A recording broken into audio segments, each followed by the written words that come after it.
If you watched E3 and took away the same things that I did, there's likely a chance that you were extremely happy as an Xbox fan for a particular reason, and that reason would be that Microsoft took away narratives that have been going against Xbox for years, right? So what I loved about what Microsoft did was it really kind of shut up some of the haters and some of the fanboys, and that is awesome.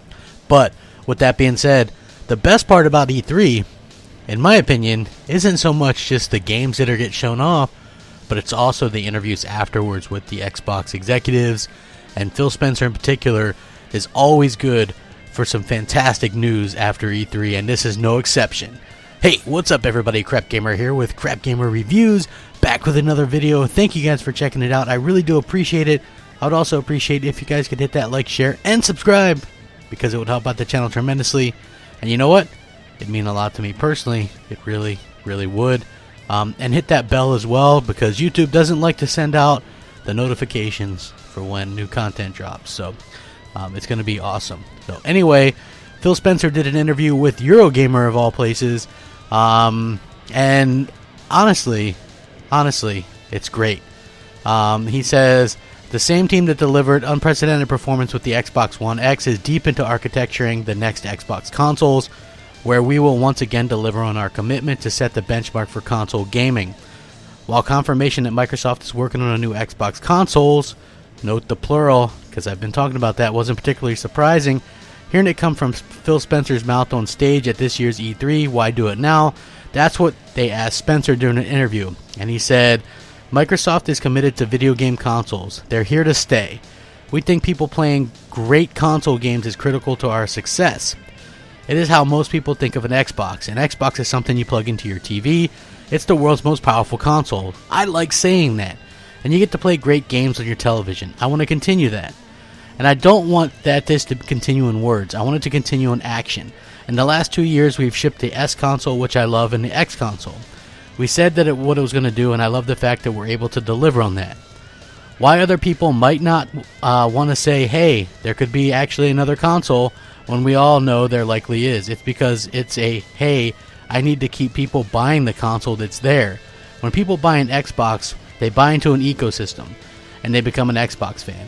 Many of the Xbox fans we have today started on the original Xbox, were with us on 360, and they're with us now on Xbox One. I trust their commitment to our devices and our services as we go through this journey with them. So I'm going to be open with them. I don't have anything to announce specifically, but I do want people to know that we're committed to the experience they love, of playing great games on a console on their television, and we think that's an important part of the future of our brand. So obviously Phil sees video game consoles as a long-term prospect for Microsoft. Microsoft 2018 media briefing offers a glimpse into the future of Xbox, the investment that's going on into it. They got the tease for Halo Infinite and announcing 343's new game engine, which obviously Eurogamer delved into and said it was really good. New Xbox consoles are on the way, but that's about all they know for now.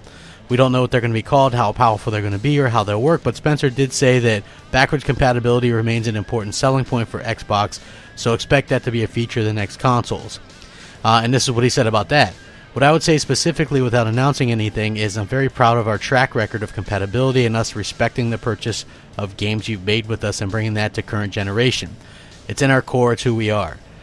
As you think about the next wave of hardware that will eventually come, so many of the large games people are playing today are still going to exist when the next hardware comes out. You're not likely to see a 2 after all those, as people are trying to move you into the next version of those games. In fact, and this is kind of interesting, in the old model of game shipping, getting played and then going away, and that was all games were doing. A console transition was an easy step function. We went through it with Minecraft. We didn't ship Minecraft 2 on Xbox One to try to compete or try to compel with everybody to move to the next console, because that's not what Minecraft players want.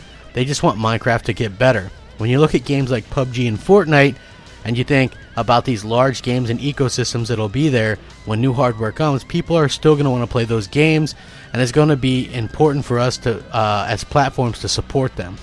So this is what I really liked as well. Spencer confirmed that new Xbox consoles are in the work after all, but will the next batch of consoles be the last? because that's what the Assassin's Creed Ubisoft head thinks. He thinks there's going to be one more, and Spencer disagrees. He says, I can see why he would say that. I'm a little more bullish on people having local hardware to run games for many, many years. What we will find is more people playing quality of games we're used to seeing on a console on other devices, but that doesn't mean that the experience of playing on my television with a great sound system and great frame rate and great resolution is going to go away. What you'll see is a diversifying of the places where people can play great content. For a lot of us today, there's a certain kind of game we expect on a phone and another game that we expect on our console. It's not always true they're separate. You can see PUBG and Fortnite now on the phone doing much better, but a lot of the games, they're very casual. I know content developers want to reach as many people as they can with their content, so I do think as we move forward, more people will be playing those types of games on their other devices, but television will be one of those, quote-unquote, we're committed to that. So a lot of people aren't going to like to hear that they're committed to that, but if you listen to Spencer, he's saying, hey, we're not switching to streaming. Hardware is always going to be a thing. We're committed to that. Man, I tell you what, I'm going to link this article. This was the best read I've read in a long time. It doubles down on the Microsoft commitment and the Phil's commitment to Xbox. Let me know what you guys think, man. Are you guys happy about all this? This is tremendous stuff right here. Rack 'em up. Crapgamer, out.